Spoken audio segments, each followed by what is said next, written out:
Okay, we're streaming. We just started. You're streaming? We're streaming. I stream, you stream, we all stream for YouTube stream? We used to use Ustream. I know, that's what I Once upon a time. said that. I almost said that too. Let me check the audio level real quick. Check level. I'm going to bring yours down just a little bit. Give me another audio test there, mister. Hello, mister. Hello, mister. Okay, let's get your video up and running. Your Apple.ID is being used for... Okay, that's fine.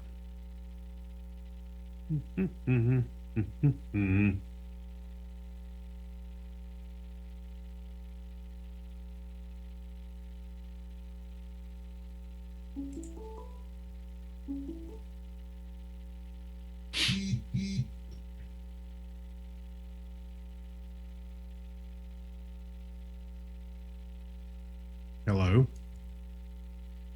Hello.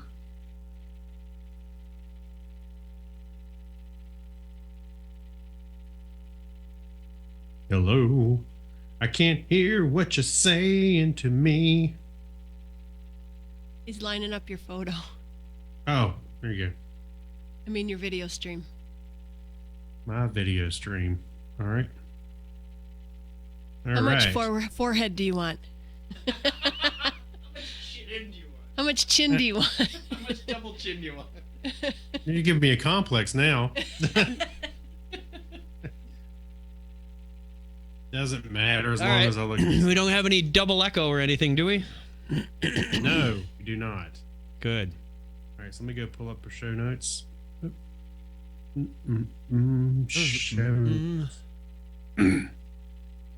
Thank you, wonderful viewer or listener that you've been on for about a minute and a half watching us dink around, getting things set up. This is Technorama, the show that takes a lighthearted look at tech, science, sci-fi, and all things geek. We're going to get show ready with the recording in just a moment. It is Craig, Step, and me this time. If you happen to be watching live or if you're watching later on Ustream, hi. Who's me? Me, right there on the video. Have you introduced yourself before? I am Chuck Tomasi, and with me as always is Craig Step. How are you, Craig? That comes later. I just flew in, and boy, my arms are tired. Oh, we got that. We can do that. There. A little loud on the rim shot. Weather was getting sketchy leaving Atlanta last night. What? Was it snowing? No, not snowing, but like heavy rain. So he's like, as soon as our window opens, we're taking off. It's like, at least he got stuck in Detroit. Yeah, for how long? Did she get out? No, she drove with her friend back to Marquette. Okay. And we got like $65 back from the airline. So that was nice. Yeah, that's nice. Okay. You ready to start? Sure. I'm ready. Okay. Well, I will stop that test recording, delete that, and start over. Here we go. Recording in 3, 2, 1. Technorama episode 462. Back to work. Good morning, folks. This is your captain speaking. Technorama. Remember when? Technorama. On this day in tech history. Tech. And now, the news. Tech. What the chuck? Technorama. Welcome to Blockhead Video. My lightsaber keeps turning off right in the middle of a battle. Can anyone take a look at it? Over there, in the media corner. Technorama. Hold my beer and watch this. Unfasten your seatbelts and disregard all safety rules. Here are your flight crew, Chuck and Craig. Welcome to Technorama. This is the show that takes a lighthearted look at tech, science, sci-fi, and all things geek. If this is your first time listening or watching Technorama, thank you for joining us. If you're a returning listener or viewer, I'm going to put that in sooner or later. It still says listener. Both. Yeah, welcome back. We appreciate you giving us your time. I am Chuck Tomasi, as always. With me is Craig Step. How are you, Craig? You know, I'm tired. I just flew in, and boy, my arms are exhausted. No, I messed it up. No, I'm just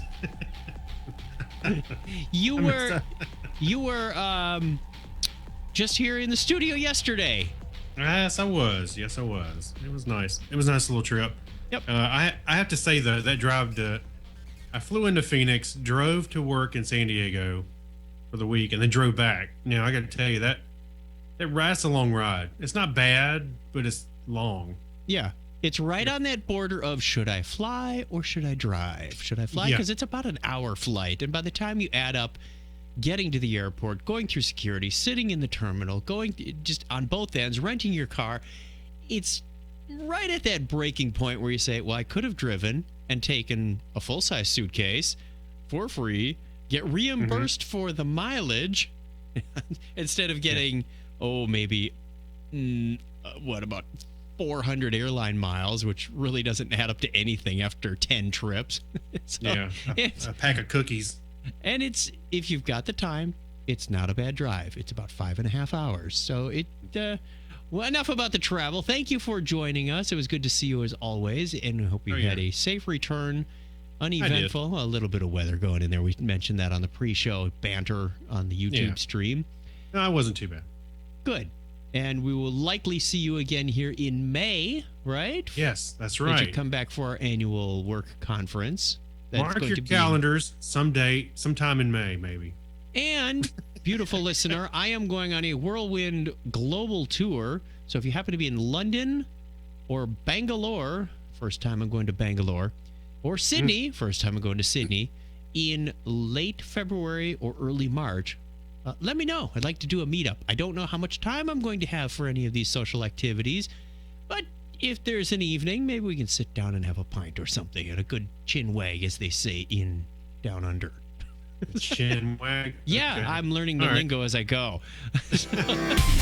Better. Speaking of going, let's go on with the rest of the show. Coming up in this episode, we have stabbings, shootings, searches. This is starting to sound like real news. So Yeah, it's the not. evening news. We got a slug of them, to say the least. Yes. Slug? Is that a A metric slug? slug. It's a metric slug. I'm free. I'm open. I'm open. I'm open. Oh, damn. Oh, I love turducken. I've done turducken for 2 years now. I don't remember what those are. How do we get on food? Is this the Food Network? We can stretch anything into Technorama.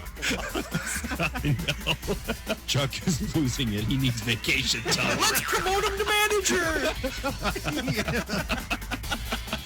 You keep talking, I'll keep listening. Well, there goes that. Greetings, programs. This is Jay Mayer, the Tron Guy, and you're listening to Chuck and Craig.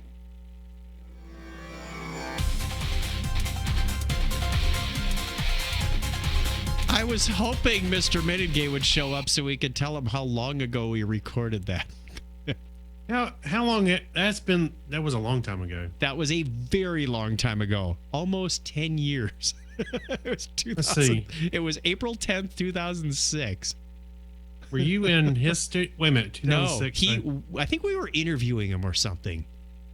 We Yes, he was on. interviewed We everybody. had him. You We could- had him via Skype or something. You could tell and from the audio quality that he was coming in via Skype. Yes, I remember the conversation just like it was yesterday, as you can tell. So many things have changed. That was Yes. that was even before we came out here on vacation and bought our timeshare. That was a long dang time ago.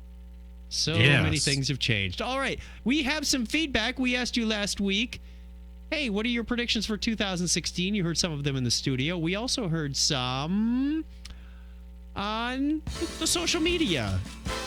Well, we got one. Letters. Oh, we get letters.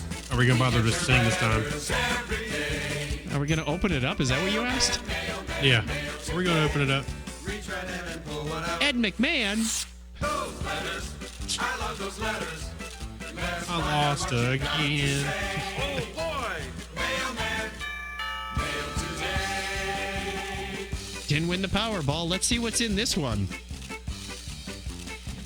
We asked you what your predictions were for 2016, and nothing was off the radar. Justin wrote in, he says, we're going to find out if virtual reality and augmented reality gaming is really the game changer it could be, or if it's just another fad again. I don't think. You know what? I honestly think it's borderline fad right now. I mean, to something usable. Needs to be cost effective.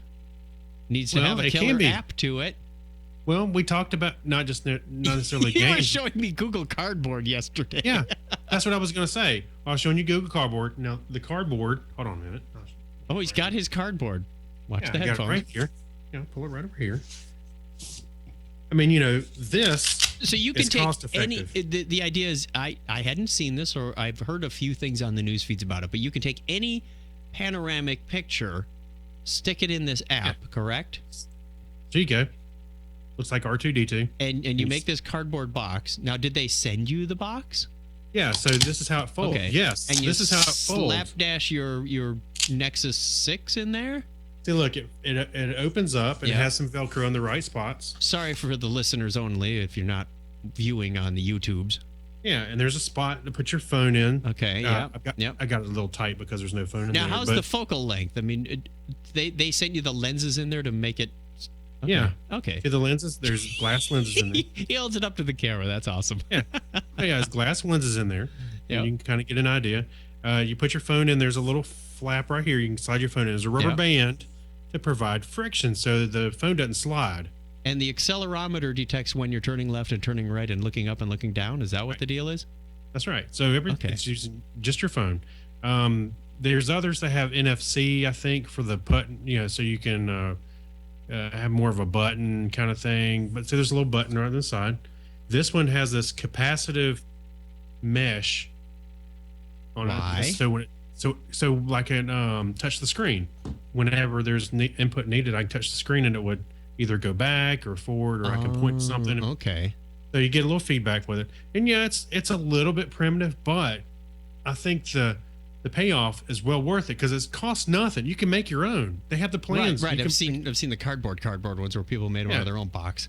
Sure. And you can make your own. Didn't cost anything. The phone is the utility. So yeah, it's a lot of fun. Useful. I don't know. Depends, but definitely a lot of fun. Can you do me a favor? Mm-hmm. Keith Lane just texted me or messaged me, and let him know how he can find the stream. Just go to our website. If he's probably not watching this, or maybe he is. www.chuckjet.com/Technorama/ we are watching on YouTube in case you have your phone with you.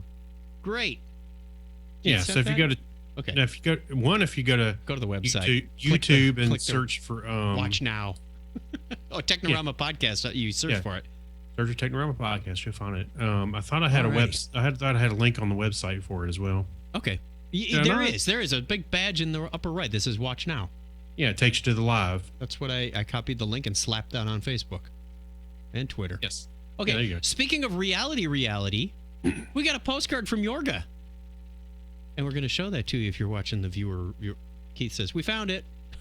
Okay, there you go. He sent a postcard from Stockholm, Sweden. And on the back it says, greetings from the land of IKEA. Love it. Of course. Yeah. I love it. Now, if he can just get out of Sweden. For Gotta find the years, exits. For Gotta find years, the exits. Yorga has been sending me postcards, and then it took me a little while to join in the fun and return them back. So a couple of years ago, while I was hopping around the globe to Singapore and elsewhere, I would send him some. I think I got some more from London and Zurich, and there was a period in early 2013 where I hit like 7 countries, and would also send him from family vacations and elsewhere. And we've got this postcard exchange program going on. It's kind of fun. And now I send some to Craig, and I send some to my daughters. And the mailing list is getting bigger every time I take a trip. I got to stop in the airport. I think I'm up to 6 now. I try to remember, but I'm not as good as you are, or Yorga. The best time to remember is when you get off the plane. I know your head isn't exactly clear, especially on international travel. Mm-hmm.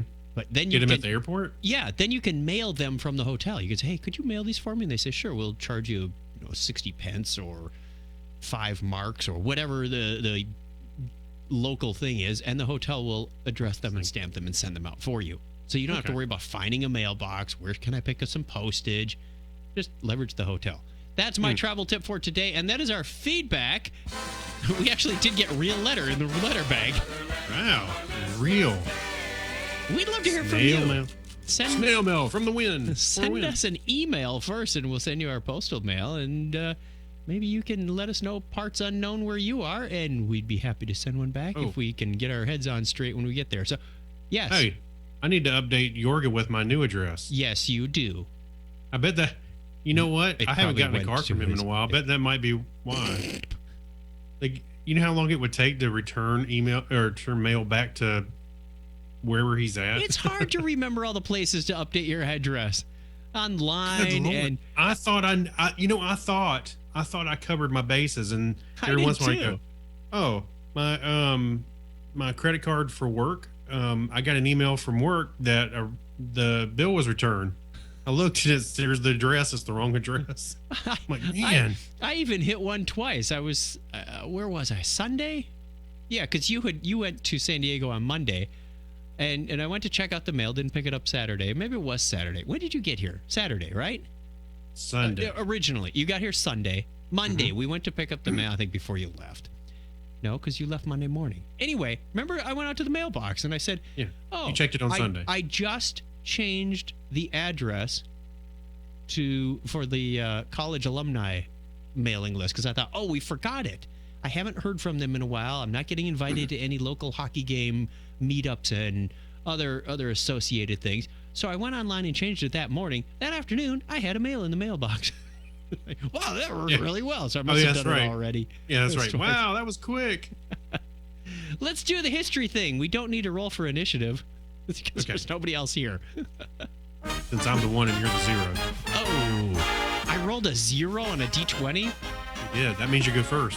On this day in history for January 13th, 2016, this is the 13th day of the year of the Gregorian calendar. There are 350 days remaining in 2016. It was on this date in 1830 that the Great Fire of New Orleans begins. And the first public radio broadcast takes place. A live performance of the opera Cavalleria Rusticana is sent out over the airwaves from the Metropolitan Air. I've already messed up, stepped over myself. Metropolitan. I know Metropolitan Opera House in New York, on the state in 1910. You must have been thinking of like Metropolis. I kept wanting to say Metropolis. He's in the comic books, folks. That's right. The candidate of sciences degree is established in the Soviet Union 82 years ago today. I think I'm going to go for that. Yeah. And Henry Ford patents the plastic automobile. Wow, really? Which is 30% lighter than a regular car on this date in 1942.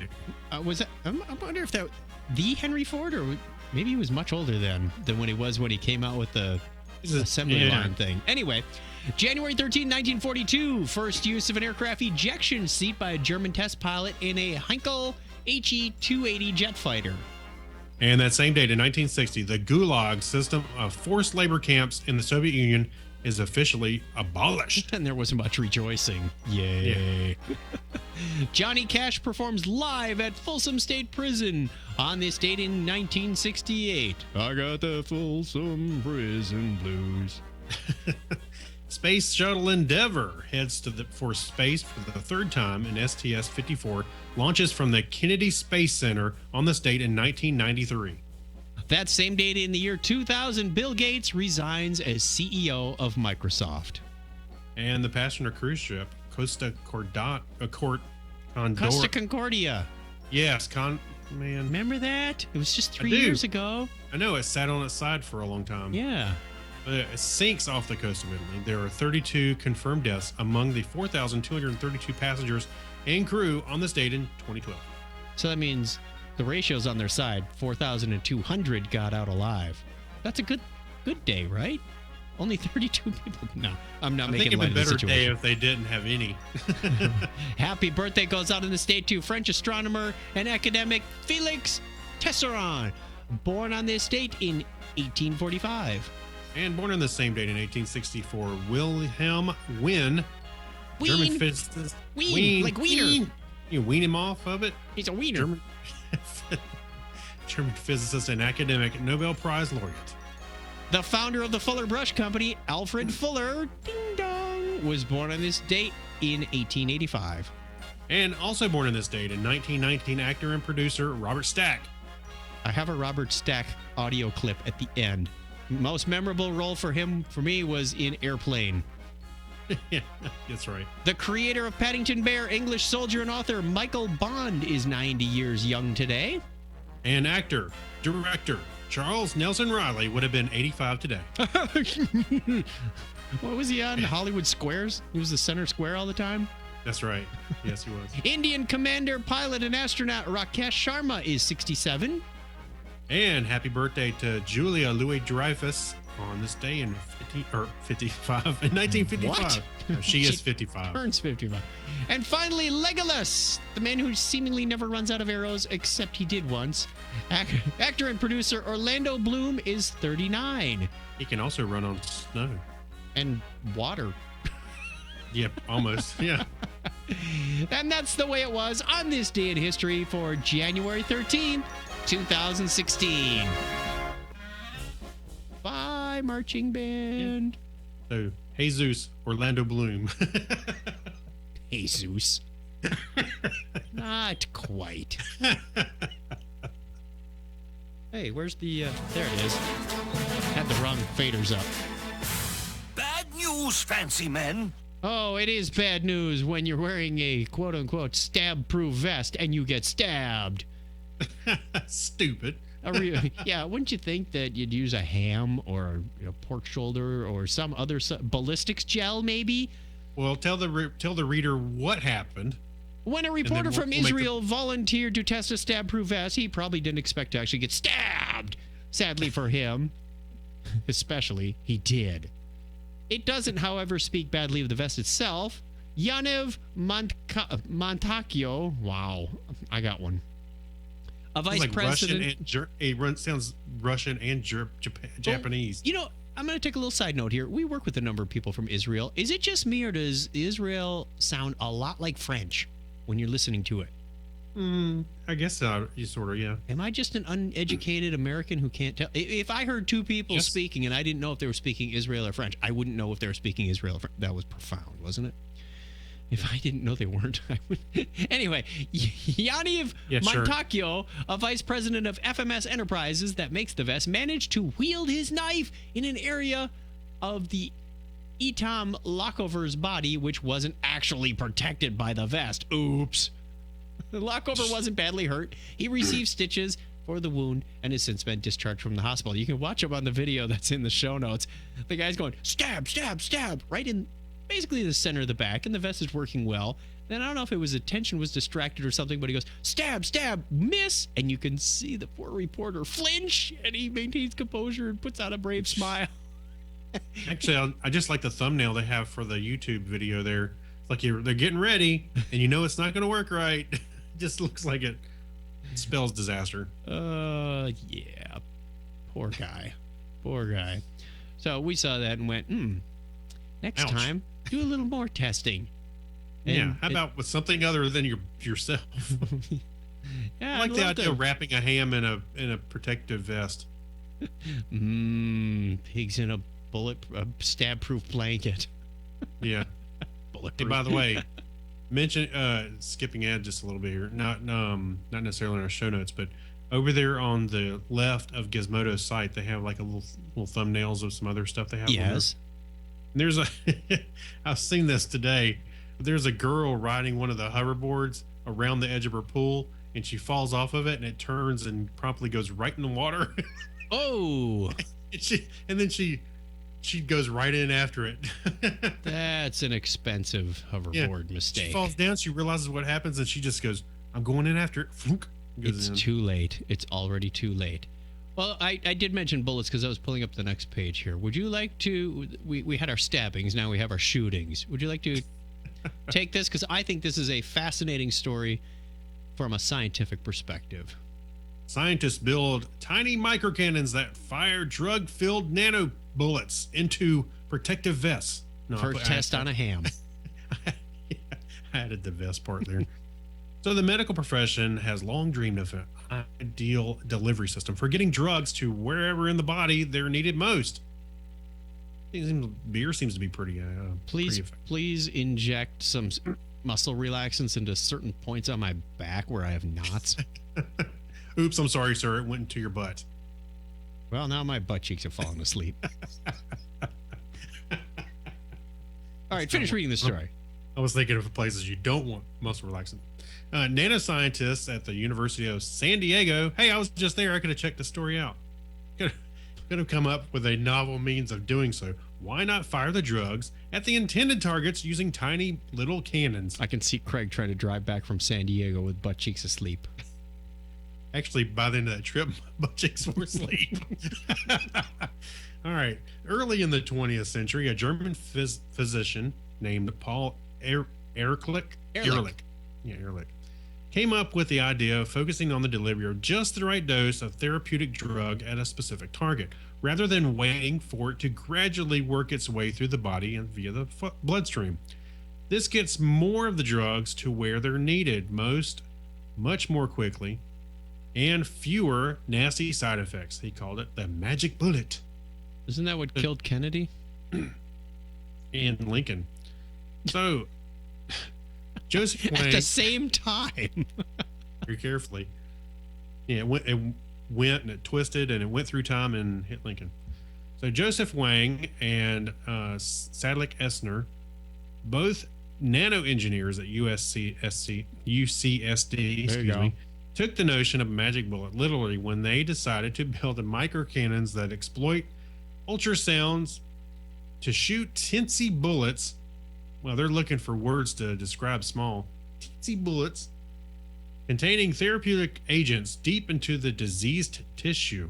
They described their work in a recent paper in the Journal of ACS Nano. This sounds very close to a hyposyringe from Star Trek. Yeah. They don't actually use a needle, but they just hold it up. You don't even have to take your shirt off. And it's, psst, there you go. I've injected you with stocoline or whatever the magic drug that they wanted to put in you was. Well, don't they kind of have these already? I know you're talking about the hyper syringe, but don't they have those where you just it blows air and opens up your pores and sends the... You don't want to be blowing air into the bloodstream, though. That'll give you... your pores. No, it doesn't. It just opens your pores and shoots the whatever in there. Pores? Your sweat pores? Your skin pores. There was the only pores on your skin are the sweat pores, the sweat glands, and I'm not a medical hairs. guy. Yeah, I don't know. Clearly, we're not in the medical profession. We should have got Lisa back in here. But I remember that I want to say it was like the army or something when they were inoculating, soldiers and it would blow air, open up the pores, and then it would shoot the whatever you're trying to deliver. Why do I have visions of that big plastic syringe that they used to use on those infomercials, how to inject herbs and garlic and things into the turkey? And it just left this big blob of turkey Here, we're going to open up a pore and stick a bunch of garlic and thyme and rosemary in there. Yeah. I can't remember. Yeah. Let's put some potpourri scent in here. You baste while you relax. Let's do the birthday thing. I'm trying to you go find that. Actually, I do know a doctor on Facebook. I could probably ask him. But it's a thing. I'm telling you, it's a thing. You find out. It sounds like what they're doing. You could have asked him at UCSD, but you're not there anymore. No, I wasn't there to begin with. I found us a birthday song. What? I found us a birthday song. Is it the one we used to use? No. All right. What day is today? It's Nibbler's birthday. What a day for a birthday. Let's all have some cake. And you smell like one too. Nice. That's our listener birthday calendar music until we find something better. We have on January 14th, along with my brother and my dearly departed grandmother, Glenn Tolar. And on the 15th is Ralph Whitfield, a.k.a. Goofy Ralph. And Fuffy Frog, a.k.a. Christina from Canada, is on the 17th. Happy birthday to all of you. And if it's your birthday and you're not on the birthday calendar, you can get there. We'll wish you a happy birthday anyway. Happy birthday. And happy go to... birthday. Happy birthday. Misery and despair, people dying everywhere. And it's your birthday. Go over to chuckchat.com/wiki and get your name on the birthday calendar. And we will wish you a happy birthday when it gets to be your birthday. But first, we're going to take a brief break and come back with even more stranger stories than what we had before, because we've got Hacks and Strange Stories, Remember When, the thanking of the patrons, Media Corner, and more. Stick around. We'll be right back.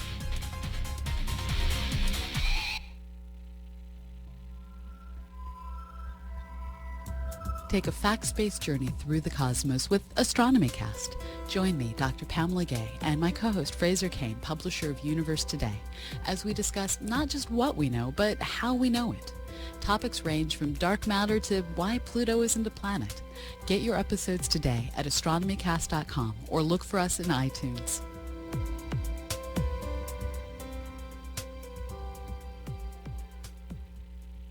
Hey, this is Colin Ferguson from Sci-Fi Zuriga. I play Sheriff Jack Carter. And now back to Chuck and Craig on Technorama. We're getting instant feedback from our viewers on the stream. Charles Nelson Riley was on Match Game.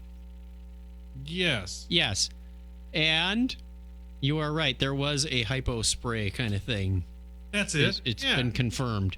See? Wow. Not so crazy now, I love this live streaming. We should do it more often. This would be so much easier if Ben and Keith were in the in the studio. I know. We could just invite them onto a hangout.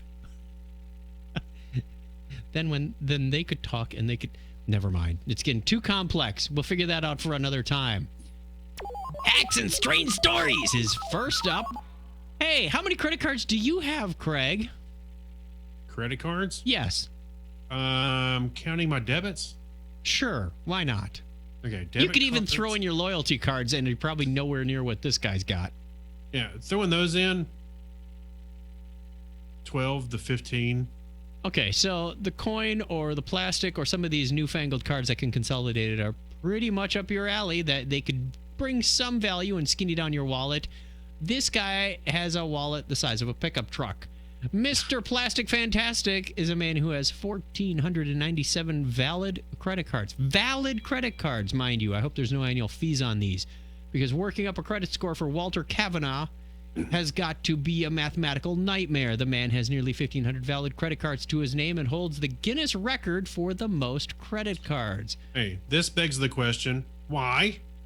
Because he wants the Guinness World Record. Okay. The title, Mr. Plastic. He can afford it. Exactly. And I'll bet every time someone calls, he goes, "Hi, I'm from credit company XYZ. We'd like to consolidate your debt and put it on our credit card." I told him we already got one. Yeah, I like to see him boil down 1,500 cards to none. He better have a database so he knows. I mean, look at the names on some of them. Fina. El Pomo. What? I mean, these... How... I'm surprised some of these companies haven't gone out of business. He probably gets all depressed. He goes, "Oh, man, I got to go get another one to replace that one." He signs up for credit cards like I did social networks back in the day. I would love to be this guy at the restaurant and hand him a credit card. Just some random thing that, "I'm sorry, we don't take that. Here, try this one. Hey, I'm sorry, we don't take that." He takes his wallet out and like several fall on the floor while he's going through them. Just take one of these. Mr. Plastic Fantastic, a title conferred on him by Guinness World Records, is also the proud owner of the world's longest wallet. It stretches 250 feet, weighs 38 pounds, and can hold 800 credit cards. Oh, only half of what he's got. He only uses it to carry a few cards, while the rest are safely stowed in a bank safe deposit box, or several of them. Kavanaugh started collecting credit cards in the late 1960s. Me and a buddy in Santa Clara, California, made a silly bet. The guy who could collect the most credit cards by the end of the year would win dinner, he recalled. "I was fresh from the Peace Corps, and I got 143 cards by the end of the year. My friend gathered 138. Oh, so who's Mr. Plastic Fantastic? Not so fantastic. I was just thinking, his friend probably said, "Yeah, I'll show him. We'll make a bet." And he'll actually be the one losing because he's got more cards. After winning that bet, Kavanaugh decided to simply keep going with his bizarre collection. Everybody's got to have a collection or a hobby, I guess. He got credit cards from gas stations, airlines, bars, and even Texas ice cream store, all with varying limits. See, now he's just rubbing it into his friend. He won the bet. Now he's just like rubbing his nose in it. Take that, loser. You know what? I'm going to keep going. I'm going to show you one day.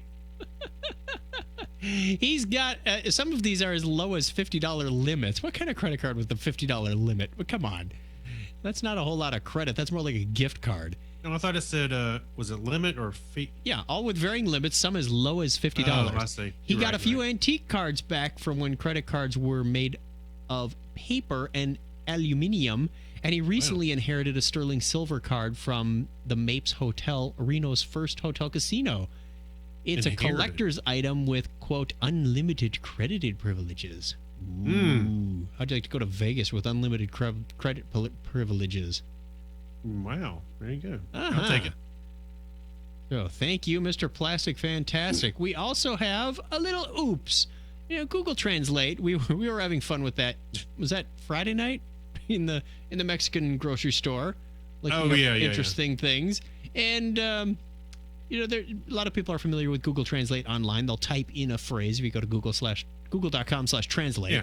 You type in a phrase and by the way, we were screwing around with the camera in the Mexican store, looking at the packages and stuff, and sometimes it would work. Other times you would see it flip between words. Yeah, it couldn't quite translate pollo into chicken right all the time. It would. It was fun. It doesn't work so well on handwritten things too. Snake.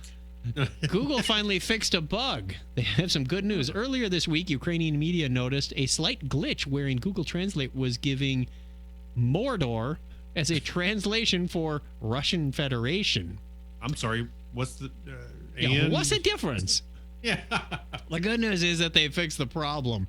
Along with the Tolkien problem, Russians was coming up as occupiers, and Lavrov, the last name of the Russian foreign minister, was being translated as sad little horse. All of these problems, Google said, happened, quote, automatically, which suggests that whatever code Google Translate works on either has a weird sense of humor or it picks up synonyms from metaphor and simile used online. And that pairing these things was popular enough for Google Translate to recognize it as a pattern. While it's possible for users to suggest alternative translations, that's supposedly not what happened in this case. Google said in a statement, Google Translate is an automatic translator. It works without the intervention of human translators, using technology instead. We always work to correct these as quickly as possible when they are brought to our attention. Can you imagine there's like a room full of people and somebody goes, oh, they're firing up the app. And they have to start typing and looking up stuff. That's like the Cisco commercials. I'm going to launch an app. She's launching an app. Whoa. Yeah, she's launching an app. All right. Oh, I'll get access to all our customers. She's giving us access to all our customers' data. This is good. Shout out to the chat room. How many we got on the chat room tonight, dear? Hey, a whopping 2. Woohoo! And we're getting live feedback from them. If you want to be on the chat room and watch this live, we start up at 9:30 Pacific. 9:30 p.m. Eastern Time. That P messed me up. 9:30 p.m. Eastern Time on Sunday night. However, I mentioned this upcoming travel. There are going to be a few Sunday nights like next Sunday where we will not be doing a show, so we will not be broadcasting on the 17th. You can then catch up on your back shows or other podcasts as you see fit. But we want to see you around. Just watch the Technorama group on Facebook or watch at Technorama Podcast. Are we Technorama or Technorama Podcast on Twitter? Can't remember anymore. I think it's actually, I think we got that one such a long time ago that we went with. We're going to have to check. But watch us on Twitter, too. Technorama. He's looking. Let me type it in. You do that. I'm going to look at the Remember When music. Because I can look at music. You can see music? Yeah. It's a bunch of dots on lines. It's Technorama on Twitter. It is Technorama on Twitter. Because on YouTube, it's Technorama Podcast. Hey, guess what? Somebody resurrected. What? Well, read the headline. Oh, you want me to read it? Hold on, let me open it. They resurrected an old computer. And what did that old computer hold? Actually, 200 floppy disks. Yeah, actually, it was 200 floppy disks, not just any floppy disks. There were floppy disks from the Star Trek creator, Gene Roddenberry. That's right. Call the engine room and get Scotty on the bridge. Yeah. When the long-lost words of Star Trek creator Gene Roddenberry were found on 5 1/4-inch floppies, yes, floppy disks, it would have taken Starfleet-level engineering effort to recover them. Roddenberry, who died in 1991, apparently left behind a couple shoebox-sized containers of these big floppy disks. We have some on the screen: 8-inch, 5 1/4, and 3.5. Yes, those little 3.5-inch. Are they just for? Is those actual pictures, or are those just? I think that's just a sample picture. I wish I had my 8-inch that was still around. I had one or two in my file cabinet at my old job. A problem? As any techie knows, floppy drives went out of fashion around the turn of the 21st century. Even if you bought a used 5 1/4-inch floppy drive off of Cyrano Jones on Space Station K7, you... Here, I got something for you. Hey, friend. Yeah, that's right. You wouldn't be able to read the files on a modern computer, let alone plug in the drive. Roddenberry's estate knew of 2 possible computers the author had used to write those final words. One had been sold off in the early charity auction, and the second wouldn't boot when plugged in. Oh, dang. Yeah. The headline of the next paragraph is, "The computer's dead, Jim." Yeah. Rather than accept the no-win scenario, Roddenberry's estate turned to Drive Savers data recovery. The lack of an operative computer was less than ideal, but Mike Cobb, director of engineering at Drive Savers, was optimistic, considering the company's ability to recover data from most forms of computer media known today. According to Cobb, the majority of the disks were 1980s era 5 1/4-inch double-density disks capable of storing a whopping 160 kilobytes. That's kilobytes. Wow. Or mind-blowing. 1/10 the capacity you can get on a $1 USB thumb drive today. 1/10? No. That would mean that'd be a 1.6 meg drive. Is this the part of the show where we do math? Anyway, Cobb said that few of the disks were formatted in DOS, but most of them were from an older operating system called CPM. CPM. That's what was running on that K-Pro we took apart in April. Mm-hmm. Yeah. CPM, or Control Program for Microcomputers, was a popular operating system in the 1970s and early 80s that ultimately lost out to Microsoft's DOS. In the 70s and 80s, it was a wild west of disk formats and track layouts. Cobb said. The DOS recoveries were easy once the drive was located, but the CPM disks were far more work. Wow, how much time and money did they sink into this thing? I don't know. Good gravy. I would imagine you should be able to get a system that would kind of read this thing. What? I mean, go to the Computer History Museum. Surely they've got something they can fire up. Fix. Yeah. Yeah. So the big reveal. All told, Cobb said when the operating system files were excluded, about 2 to 3 megabytes of data was recovered from all 200 floppies. Which had what on it? What did it say? They may seem like a minuscule amount of today. Yeah, the lost script. So what's actually on the disc? Lost episodes of Star Trek? The secret script for a new show? Or, as Popular Science once speculated, a patent for a transporter? Unfortunately, we don't know. Cobb ain't saying. Understandably, when Data Savers is contracted to recover data, it's also bound by the rules of confidentiality. PC World reached out to the Roddenberry estate, but was told it had no comment on the data or its plans for the newly discovered writing of Gene Roddenberry. Wow, what a challenge. I had to do something similar, but not quite at this scale. Years ago with a lost data format and some 8mm tapes, I believe they were, onto computers that barely functioned and had to be networked on an old Apollo token ring. Years after I had shut this thing down, and once I retrieved the data, I swore I'd never do it again, and chucked out the computer, so it couldn't be done again. You know, I think I did the similar thing. I want to say it was with zip drives. Hey. Yeah, I had a drive that died, but I had the disks, and I had to get something off of it. It was. Was it a DOS operating? Was it DOS that was the operating system that you were retrieving it to and from? Yeah. Oh yeah. It was which like made it a little more standard. No, not DOS per se, but like FAT32. So yeah, you should be able to get to it easy enough. No, it was like it's like zip drives were really popular for a short period of time. and then all of a sudden they just kind of faded away. Speaking of a short amount of time, we've only had our Patreon page up for a short amount of time since the last episode, and we have a modest collection of patrons. Thank you very much. I would now like to play the... Oh, we got Patreon music? We have Patreon music. Thank you very much, Kyle Nishioka, patron number 1. Mike Wills, Steve Terrian, Saturday Morning Media, Chad D, and Alexis Duran for your patronage and donations. Very much appreciated. We're not discounting the people who are still donating to the tip jar on a monthly basis. Thank you very much. If you can do either, because Craig's going to get us a Patreon button on the webpage at chuckchat.com/Technorama. So you can do either a one-time PayPal donation, a little monthly micropayment through PayPal, or Patreon. So I'd say that our initial week was very successful. And if you want to be a Patreon member, we would like to see you there also. There's different levels of donation. That's right. Yeah, and we're certainly on our way to retirement now. No, this is not the quit your day job thing we quit, but it does help offset the cost. We had a rather expensive software upgrade that we had to handle this past fall. We've got equipment that needs maintaining. We've got hosting bills. Thank you very much. We appreciate that. And beer to buy. Oh, wait. Did I say that? And music to play. Well, some people show up. Oops, that was a sudden quit to the music.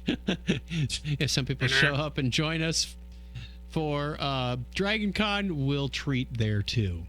So thank you. Thank you very much. Okay, where are we? Media Corner? Well, then we better play that next. Welcome to Blockhead Video. Hey, where can I find some good information about music and TV and videos and things? Over here, in the Media Corner. It's the Media Corner. The Media Corner. I just thought of something. Miss the Media Corner. I'm sorry, I was making a new theme song for it. You almost sounded... You must... Wow, this is scary that you did that. Because it sounded like you were singing the Ace of Spades from Motorhead, and Lemmy just died. No, that was not what I was doing. It sounded that the tone you had... Because that's about that's what I was going to say next is Lemmy, lead singer from Motorhead, passed away, and they also discovered 4 new elements on the periodic table. And they want one of them named after Lemmy, called Lemmium, and of course it's a heavy metal, which I think is totally appropriate and would be really cool. Right. Yes. Not that I'm an uber Motorhead fan. The Ace of Spades is the only song I know, but we can tell you're a big cool band. We can tell you're a big metalhead by looking at your long hair. No, now I'm a skinhead. Yeah. Yeah, I know. We found a video on Geeks Are Sexy that is just adorable. Apparently, if you go to Disneyland, they have a little stage show with the stormtroopers and Darth Vader where you can come up and this man will direct your child how to have a mock lightsaber battle. They'll say, okay, go for the head, and Darth Vader will put his lightsaber up in a blocking fashion. Now swing left and swing right. Well, this one little boy looks to be about 4 years old, and they dress him up in a Jedi uniform. Darth Vader gets up there and says, I've been waiting for you. And this boy starts swinging for the fences. He's going... He's trying to put the ball out of the park. He does not take any direction. You can hear the poor man who's supposed to be guiding this child. He says, all right, now swing left. And that was all he got out. He goes, whoa, whoa, whoa, whoa. And this boy just will not stop. Finally, Vader has to back off. 2 stormtroopers come in. Lower your weapon. And he starts swinging nuts at them, too. I know. He is, he's obviously been trained. He's doing well. Yeah, the force is strong with this youngling. And what I like is the one stormtrooper that comes up there towards the end. He gets knocked down. I don't know if he actually gets knocked down or if he was dying laughing. I think he was laughing. I think he was dying laughing is what it was. That's awesome. So, thanks for sharing that. If you want to watch, it's probably 30 seconds or less. It's just hysterical. Cute little video. Probably should have shared that on Facebook, but it made it in there. Also, news from... Oh, this is a little bad news. Good news, bad news kind of thing. Yeah. More like a compliment backslap kind of thing. Yeah. Well, When you say Tales from the Crypt, most people immediately think of the Crypt Keeper. Welcome to the Crypt. He didn't have the most screen time, but the gross, frightening, cheeky host of the 90s HBO anthology series was undoubtedly the star, and he probably won't be back for the remake. The story starts this past Thursday when it was revealed that M. Night Shyamalan Ding Dong will produce a new version of the show for TNT sometime in the future as part of the 2-hour block of horror programming, which was weird unto itself. Then, horror website Bloody Disgusting, love that name. That'd be a good band name. Reported that the Crypt Keeper won't be part of the show because HBO still owns the rights to the character. Dang. Wait, how can they own the character and not like the show or the title? Yeah, I don't know. But you know what I'm saying. Well, okay, it said it right there. Tales from the Crypt was based on the 1950s series of comic books, but they injected that character into it. There was a Crypt Keeper, but he didn't look like the one we know from HBO. That Crypt Keeper was created for the show, hence the issue. Instead, this new show will, quote, will be highlighted by an old man with a cane, wearing a hood, and keeping warm by a fireplace. Oh, FDR. Keeping warm by a fireplace. According to a report that's bolstered by this tweet from Jan Kasser, the voice of the HBO Crypt Keeper. I'll go on record. Crypt Keeper, as we know him, is more popular than ever. It'd be a shame. A sham/shame not to have him host the show. Yeah. That's disappointing for sure. Would.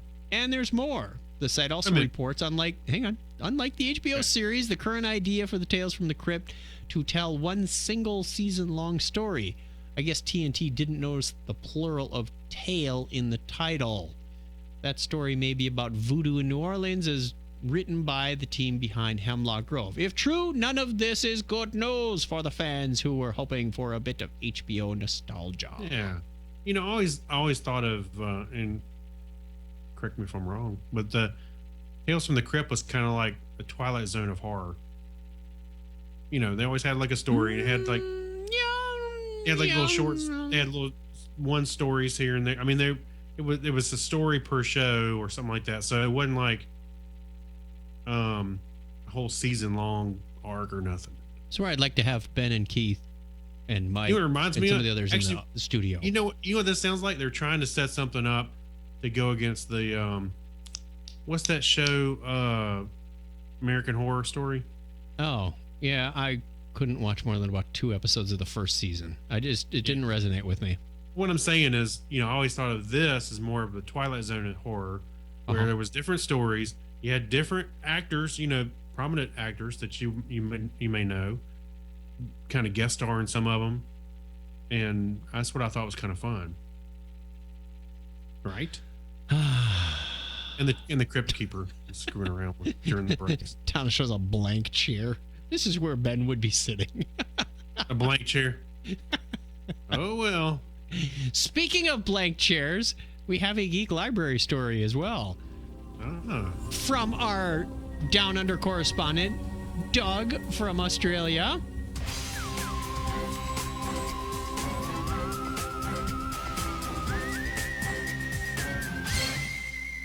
I love that music. I love that music. It just sounds like X-Files kind of stuff. Hey, the Geek Library. Don't revert. There's a new t-shirt. I should just have that. Don't revert. Yeah. The BOSS chair, and BOSS is an acronym. BOSS stands for Body Orifice Scanners. What? To be introduced in NSW prisons to combat contraband. Yes, you know where they smuggle in the drugs. An invasive body scan chair has been announced as the latest technology to help fight against the smuggling of contraband into New South Wales prisons. Known as the BOSS chair, Body Orifice Security Scanner, the advanced body scanner is able to scan inmates and visitors for pieces of metal as small as a staple. NSW Corrective Services Commissioner Peter Severin said the chair-shaped scanner will be used to prevent contraband getting into prisons. Quote, what the equipment does is basically detect any kind of metal right down to the size of a staple on a person or even inside a person. That is not my best Australian accent. With contraband getting smaller, and in particular mobile phones, we are increasingly more concerned about them getting into our system. I'm sure they're concerned about getting them into other people's systems as well. And this piece of equipment will assist us greatly. The scanner will be used in maximum and medium security prisons to search for SIM cards and mobile phones. The probe is inserted rectally, and no, you just using sit on a this magnet thing. presence. I'm just kidding. You sit on this. I guess it's easier than a full body scanner that they use at the airports, but maybe that doesn't go through you. You know what? You know what this looks like? Half of a video game. What they should do is put like a screen up in front of you and controller, and while you're playing a game, that video game look. I knew it. If you're playing a game, they could be scanning your butt. Bad Stairmaster or something. It just, the industrial design on this is pretty crude. Well, we are talking about prisons here. Well, that's true.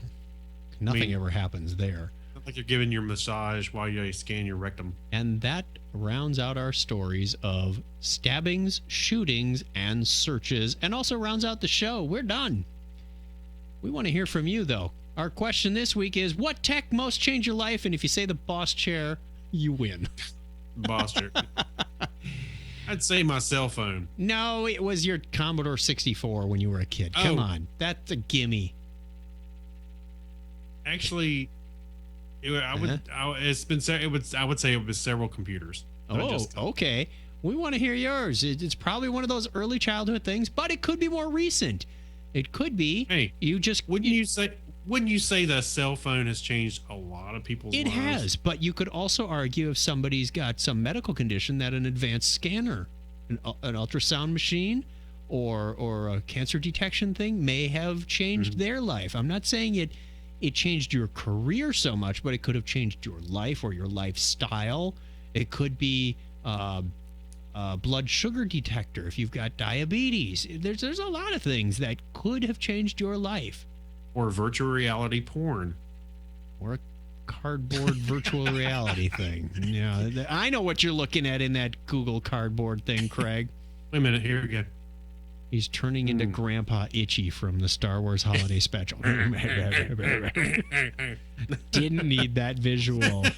Let us know. Call the listener line at 206-222-CHAT. Or if you want to be a Patreon person, you can go to chuckchat.com/Patreon. And that will take you right to our Patreon page. It's easier than spouting out that URL. Easy to remember. Technorama at chuckchat.com. Send us a postcard. Or send us an email and we'll tell you where to send the postcard. It's a adventure game kind of thing. You get started, we'll get started. Where in the world are Chuck and Craig? You need to be a level 1 mage to get on the credit card list. Or not the postcard list. Jump back to the credit cards. Yeah, we'll pass out credit cards. Website is at chuckchat.com. You know the rest. Thank you to all the people who are the Patreon people one more time, and the monthly tip jar people. Thanks to Mad Marv for his stories on the blog. Thanks to everyone who sent us links, like Doug Alex. If you want to send us links, hey, Facebook is a good place to start, or any of those other places we already told you about. And those who join us on the Hangout. Yeah. Chuckchat.com/Patreon. I said that. Yep. You did say that? Till next time, tell a friend about Technorama. And as always, give me a binary high five. Maybe for once I should pay it. Oh, you said 101. Okay, bye. 101. What? Yes. You know what it's like to fall in the mud and get kicked in the head by an iron boot? Of course you don't. No one does. That never happens. Sorry, Ted. It's a dumb question. Skip that. And I believe that's the end of our broadcast as well. Correct? That's correct. Correct. Thank you for viewing the stream. It's been lovely. And we will talk to you again probably in 2 weeks when I get back. Bye. Bye. Stream down. Okay. Do we dare do an after show?